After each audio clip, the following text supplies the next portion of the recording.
రామ్ రామ్ మరాఠా బంధు. నేను మీ మరాఠా వెంకట సోమాజీ. దేశంలో మరాఠాల హిస్టరీ మీద ఛత్రపతి శివాజీ మహారాజ్ యొక్క చరిత్ర మీద వస్తున్నటువంటి కొన్ని ధారణ ఘటనలు, అపవాదులను ఖండిస్తూ కొన్ని విషయాలు మీకు తెలియజేయడానికి నేను ఈ వీడియో చేస్తున్నాను. అందరూ తప్పకుండా చూడండి. అయితే కొందరు ఒక వర్గానికి చెందిన వాళ్ళు ఛత్రపతి శివాజీ మహారాజ్ని తక్కువ చేసి వాళ్ళ వర్గాన్ని అధికంగా చూపించే విధంగా ఒక ప్రయత్నం జరుగుతుంది. ఇంకొకరు బౌద్ధ భిక్షు అయింది కూడా శివాజీ మహారాజ్ మరాఠా కాదు, బౌద్ధ భిక్షువు యొక్క జ్ఞానంతో బౌద్ధ సాంప్రదాయంలో ఆయనకు పట్టాభిషేకం చేశామన్నటువంటి ఒక చరిత్ర తెలియని ఇంకొక వ్యక్తి మాట్లాడుతున్నారు.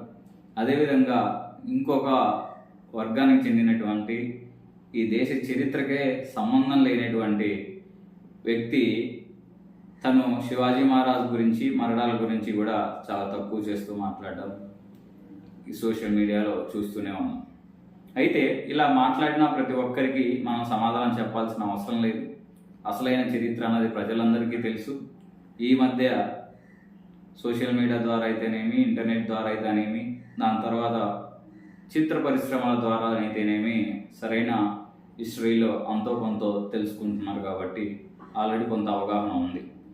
కానీ స్పందించాల్సినటువంటి, ఖండించాల్సినటువంటి ఒక ముఖ్యమైనటువంటి విషయం ఇప్పుడు దేశంలో ఒక హాట్ టాపిక్గా మారింది. దీని మీద మనం ఎన్నోసార్లు సోషల్ మీడియాలో టెక్స్ట్ ద్వారా మనం ఖండించాం. బట్ దీన్ని ఇంకొంచెం ముందుకు తీసుకుపోయే విధంగా మనం చేయాల్సిన అవసరం ఉంది. ఈ విషయం ఏంటంటే, ఎన్సీఆర్టీ సిలబస్లో 8th స్టాండర్డ్లో 3వ అధ్యాయంగా the rise of Maratha power అనేటువంటి ఒక టాపిక్ని చేర్చడం జరిగింది. అది ఛత్రపతి శివాజీ మహారాజ్ యొక్క చరిత్ర నుంచి మొదలు పెట్టుకొని తర్వాత నానాసాహెబ్ పీష్వా వరకు ఉన్నటువంటి ఆ మరాఠాల హిస్టరీని ఏ విధంగా అది ట్రాన్స్ఫర్మేషన్ జరిగింది, ఆ తర్వాత బ్రిటిషర్ చేతిలోకి ఎలా వెళ్ళిపోయింది అనేది వాళ్ళు కంప్లీట్ హిస్టరీని ఇస్తూ అక్కడ 1758కి సంబంధించినటువంటి ఒక మరాఠా మ్యాప్ని అక్కడ వాళ్ళు ప్రజెంట్ చేయడం జరిగింది. ఆ మరాఠా మ్యాప్లో అటక్ నుంచి కటక్ వరకు, తర్వాత తంజావూరు నుంచి పెషావర్ వరకు మరాఠా సామ్రాజ్యాన్ని చూపించడం జరిగింది. అయితే ఈ మ్యాప్ని ఖండిస్తూ రాజస్థాన్లోని జైసల్మేర్కి చెందినటువంటి ఒక రాజ కుటుంబం యొక్క వారసులు ఎవరైతే ఉన్నారో అతను ఏం చేశారు అంటే, మేము ఎప్పుడు మరాఠాలకి చౌతు కట్టలేదు, పన్ను కట్టలేదు, వాళ్ళు ఎప్పుడు మమ్మల్ని పరిపాలించలేదు అని చెప్పేసి ఆయన మాట్లాడడం జరిగింది. ఆయన యొక్క మాటను తీసుకొని ఎటువంటి సరైన విచారణ చేయకుండా కేంద్రం యొక్క విద్యాశాఖ మంత్రి గారు, ఎన్సీఆర్టీ వాళ్ళు ఆ మ్యాప్ను తొలగించడం జరిగింది. నేను ఇప్పుడు ఎన్సీఆర్టీ వారిని, తర్వాత కేంద్రీయ మంత్రివర్గాన్ని అడుగుతున్న విషయం ఏంటంటే, మీరు కేవలం ఒక వ్యక్తి చెప్పిన విషయాన్ని పట్టుకొని అలా తీసేయడం ఎంతవరకు సబబు? రెండోది, ఇది కేవలం రాజస్థాన్లోని ఒక వ్యక్తి చెప్పడం వల్ల మీరు తీసేయడం వల్ల జరిగిన విషయం కాదు. మీరు యావత్ మరాఠాల యొక్క అస్తిత్వాన్ని ప్రశ్నిస్తున్నారు, ఒకటి. రెండోది, మీరు సరైన పద్ధతిలో నిజమైన హిస్టరీని, భారతదేశ హిస్టరీని చూపించకపోవడం. అంటే భారతదేశ హిస్టరీ ఎందుకన్నానంటే, శివాజీ మహారాజ్ మరియు మరాఠాల హిస్టరీ లేకుండా భారత్ యొక్క అసలైన హిస్టరీని మీరు చూపించాలనుకోవడం అది అసాధ్యమైన పని. కాబట్టి మీరు సరైన చరిత్ర గనక మీరు భావితరాలకు అందించాలి అనుకున్నట్లయితే ఖచ్చితమైన చరిత్రను, నిజరూపమైనటువంటి చరిత్రను, ఆధారభూతమైనటువంటి చరిత్రను మీరు ఖచ్చితంగా అక్కడ ప్రజెంట్ చేయాల్సిన అవసరం ఎంతో ఉంది. కాబట్టి ఇక అసలు విషయానికి వస్తే, ఈ జైసల్మేర్ రాజు అడిగినటువంటి ప్రశ్న ఏదైతే ఉందో అది చాలా మూర్ఖపూరితమైనటువంటి ప్రశ్న. ఇప్పుడే మనం చెప్పాం, attic to Cuttack, Thanjavur to Peshawar వరకు ఎలా జరిగింది ఇది అంటే, ఎవరైతే హిందవీ స్వరాజ్య స్థాపన చేశారో ఛత్రపతి శివాజీ మహారాజ్ తర్వాత పీష్వాల కాలంలో బాజీరావు పీష్వా టైంలో ప్రత్యేకంగా చెప్పాలంటే ఆయన మా రాజస్థాన్ ప్రాంతాన్ని, దాని తర్వాత మహారాజీ సింధియా గారు, తర్వాత మల్లార్రావు హోల్కర్జీ గారు మధ్యప్రదేశ్ ప్రాంతాన్ని, ఇలా అంతా కూడాను మరాఠాల ఆధీనంలోకి వచ్చిన తర్వాత బాజీరావు పీష్వా సాక్షాత్ ఆయన రాజస్థాన్కి వెళ్ళినప్పుడు అక్కడ ఏం జరిగిందంటే మేవాడ్ ప్రాంతం యొక్క మహారాణా ప్రతాప్ ఎవరైతే ఉన్నారో వీర యోధ, ఆయన సింహాసనం మీద కూర్చోడానికి బాజీరావు పీష్వాని వాళ్ళు రిక్వెస్ట్ చేస్తారు, వినంతి చేస్తే అప్పుడు బాజీరావు పీష్వా మహారాణా ప్రతాప్ యొక్క సింహాసనం, వారు పూర్వీకులు కూర్చున్న సింహాసనానికి నమస్కరించి, ఎవరైతే ఏ వంశమైతే ఏ పొద్దు కూడా మొఘలులకు తల వంచలేదో, ఎవరు కూడా వాళ్ళ ఇంటి కూతుర్ని మొఘలులకు ఇవ్వలేదు, ఈ దేశం కోసం పోరాడారో అటువంటి సింహాసనాన్ని నేను శిరస్సు వంచి నమస్కరిస్తున్నాను అని చెప్పి ఆయన నమస్కారం చేయడం జరిగింది. అది మరాఠాలకు ఉన్నటువంటి సంస్కారం. రెండవది, జైపూర్కు సంబంధించినటువంటి రాజా కూడా ఆయన ఆ విధంగానే సింహాసనం మీద కూర్చోమని చెప్పగా బాజీరావు పీష్వా గారిని ఆయన ఆ సింహాసనం మీద కూర్చోవడం జరిగింది. ఎందుకు కూర్చోవడం జరిగింది అంటే జైసల్మేర్, జైపూర్, జోధ్పూర్, ఉదయ్పూర్ ఇవన్నీ కూడాను 15వ శతాబ్దం నుంచి మొదలు పెట్టుకుంటే దాదాపు ఒక 50 మంది పేర్ల లిస్టు. ఒక్క మేవాడ్ మహారాణా ప్రతాప్ యొక్క వంశం కాకుండా మిగతా రాజ్పూత్ కుటుంబాలలో అన్నీ కూడాను మొఘలులకు వాళ్ళ ఆడపిల్లలనిచ్చి వివాహాలు చేయడం జరిగింది.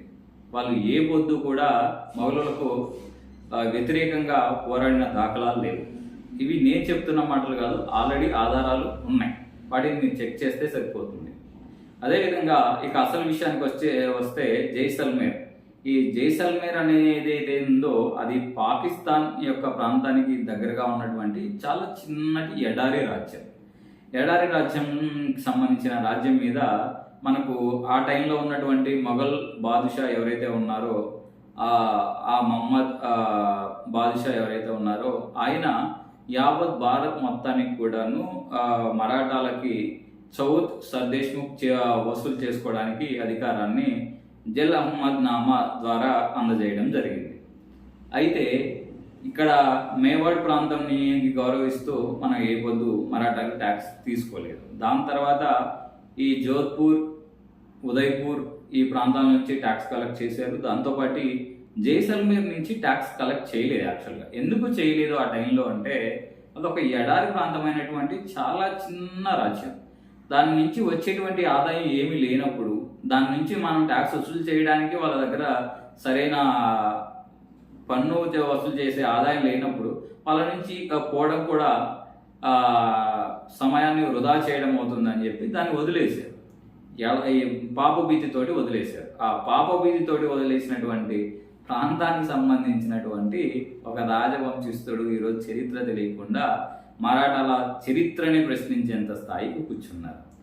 ఇలా బుద్ధి ఎలా ఉంది అంటే కాలం మారినా, తరాలు మారినా వాళ్ళ మైండ్లలో ఉన్నటువంటి ఆ మొఘలులకు సంబంధించిన బుద్ధి ఈ రోజుడికి పోలేదు. ఒక్క రాజస్థాన్ మహారాణా ప్రతాప్ యొక్క వంశం తప్ప మిగతా వాళ్ళంతా కూడా వాళ్ళ ఆడబిడ్డల్ని మొఘల్కిచ్చి మొఘల్ సామ్రాజ్యపు జెండా కింద బతికిన వ్యక్తులు ఈరోజు కాషాయ ధ్వజమైనటువంటి గురువుగా భావించి అటక్ టు కటక్ తంజావూరు నుంచి పెషావర్ వరకు చేసినటువంటి మరాఠా సామ్రాజ్యం కిందికి రావడానికి వాళ్ళకు నామోషి అనిపిస్తుంది. సిగ్గుపడాలి అలాంటి వ్యక్తులు. కాషాయ ధ్వజం కిందికి మీకు రావడానికి అంత చిన్న చూప. దీనికి సంబంధించిన ఆధారాలు ఈ రోజు కూడాను పూణే ఆర్కైవ్స్లో, షాహూ దఫ్తర్స్లో చాలా క్లియర్గా ఉన్నాయి. ఎవిడెన్స్ ఇస్తున్నది, వాటిని పరిశీలించండి. ఇకనైనా సరే జరిగిన తప్పును సరిదిద్దుకొని ఆ జైసల్మేర్ యొక్క వంశస్థులు బహిరంగంగా మరాఠాలకు క్షమాపణ చెప్పి, అదేవిధంగా ఎన్సీఆర్టీ వారు, తర్వాత కేంద్ర విద్యాశాఖ మంత్రి ధర్మేంద్ర ప్రధాన్జీ మీరు సరైన కోణంలో ఆధారభూతమైనటువంటి చర్చలు జరిపి తిరిగి ఈ జూన్ స్కూల్ ప్రారంభమయ్యే సమయానికి లోపల తిరిగి ఆ మ్యాప్ని మీరు కనుక మళ్ళీ ఎన్సీఆర్టీ 8th స్టాండర్డ్ సేమ్ టాపిక్లో పెట్టాలని మీ అందరినీ మేము అర్థిస్తున్నాం. ఒకవేళ అలా జరగని సందర్భంలో మా యొక్క విన్నపాన్ని మీరు స్వీకరించిన సందర్భంలో ఆల్రెడీ దేశమంతా ఈ విషయం మీద మరాఠాస్ పనిచేస్తూనే ఉన్నారు. నేను ఆంధ్రప్రదేశ్ యొక్క మరాఠా వ్యక్తిని. అదేవిధంగా మేము కొంతకాలంగా అందరితో మాట్లాడడం జరిగింది. కేరళ, కర్ణాటక, తమిళనాడు, ఆంధ్ర, తెలంగాణ, మధ్యప్రదేశ్, మహారాష్ట్ర, హర్యానా, ఇలా ప్రతి ఒక్క రాజస్థాన్, ప్రతి ఒక్క ప్రాంతం యొక్క మాతృభాష నుండి మీకు ఖచ్చితంగా ఈమెయిల్ల ద్వారా, అడ్రస్ల ద్వారా లేఖలు అందుతాయి. అదేవిధంగా ప్రెస్ మీట్లు జరగబడతాయి. దీని మీద నిరసనలు కూడా దేశం మొత్తం మీద కూడా జరిగే అవకాశాలు చాలా స్పష్టంగా ఉన్నాయని మీకు తెలియజేస్తున్నాం. దయచేసి సరైన చరిత్రని భారత పౌరులకు అందించండి. భారతదేశ యొక్క గొప్పతనాన్ని వాళ్ళకు తెలియజేయమని మీ అందరినీ కోరుకుంటూ, ఈ యొక్క విషయాన్ని తెలిసిన వెంటనే స్పందించి తన యొక్క బాధ్యతను నిలిపినటువంటి నాగ్పూర్ ప్రథమ్ రఘోజీ భోస్లే నిర్మాత యొక్క వారసులు శ్రీమంత్ మహారాజా ముదోజీ మహారాజ్ భోస్లేజీ గారికి, దాని తర్వాత కొల్లాపూర్ ఛత్రపతి సంభాజీ మహారాజ్ గారికి నేను వినయపూర్వక ధన్యవాదాలు తెలియజేసుకుంటూ, ఇలాగే మరాఠాల యొక్క ఏ కష్టం వచ్చినా సదా సర్వదా మీరు తోడుండాలని నేను కోరుకుంటూ, మరొక్కసారి ఈ కేంద్ర ప్రభుత్వానికి దయచేసి మీరు సరైన చరిత్రను ప్రజెంట్ చేయండి.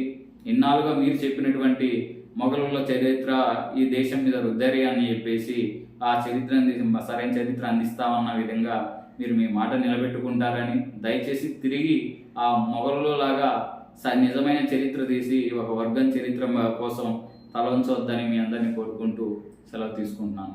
జై భవానీ, జై శివాజీ మహారాజ్, జై శంభూరాజ్.